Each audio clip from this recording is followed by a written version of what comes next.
10, 9, 8 அப்படின்னு சொல்லிட்டு கவுண்ட் டவுன்லாம் பண்ணுவாங்கல்ல, அந்த மாதிரி தான் வந்து பார்த்தீங்க அப்படின்னா வந்து இப்போ இன்னும் எபிசோடு முடிஞ்சதுக்கப்புறமா பாகியலட்சுமி கிட்டத்தட்ட 1500 எபிசோடு ஓடின ஒரு சீரியல் இன்னும் 8 எபிசோடில் முடிய போகுது.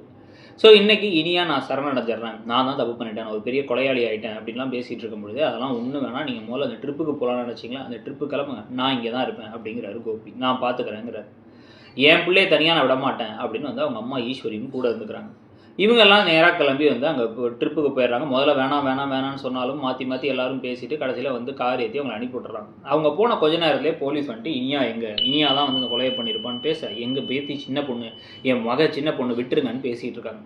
பேசிகிட்டு இருக்கும் பொழுதே அவங்க வந்து எங்களுக்கு எப்படி அவளை வர வைக்கணும்னு தெரியும், தலைமுறை ஆகிட்டாலா, உங்கள் 2 பேரையும் உள்ளார வச்சு தட்டி முட்டி தட்டினா போதும் அப்படின்னு வந்து இவங்க 2 பேர்த்தை இழுக்க, எங்கள் அம்மாவை விட்டுருங்க, வயசானவங்க, நான் வரேன் அப்படின்னு கோபி போயிடுறாரு. கோபிக்கிட்ட முதல்ல அவங்க சொல்லுங்கள் வாங்க போங்கலாம் பேசி பார்க்குறாங்க. அவர் கேட்கலான்னு அவர் அடிக்க ஆரம்பிச்சிடுறாங்க.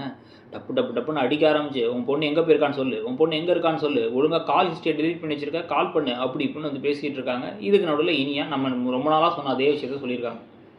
பிறந்ததுலேருந்து நான் உங்களுக்கு என்றைக்குமே எந்த ஒரு விஷயத்தையுமே உதவியாக இருந்ததில்ல, உபத்திரவமாக மட்டும்தான் இருந்திருக்கேன். அது எனக்கு நல்லா தெளிவாக தெரியுது.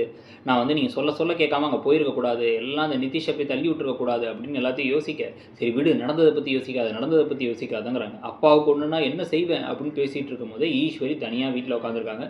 அவங்கள பார்க்குறதுக்கு செல்வியும் ஆகாஷும் வராங்க. வரும்பொழுதே அங்கே வந்து பார்த்தீங்க அப்படின்னா வந்து எனக்கு என்ன செய்ய போகிறேன்னு தெரியல, நான் பெரிய தப்பு பண்ணி இந்த கல்யாணத்தை பண்ணி வச்சிட்டேன், எங்கள் வாழ்க்கையே போயிடுச்சு, என் பிள்ளைக்கோ என் பேத்திக்கோ ஏதாவது ஆச்சுன்னா நான் உயிரோடு இருக்க மாட்டேன்னு எப்பயும் போல ஈஸ்வரியும் பேசிக்கிட்டு இருக்காங்க.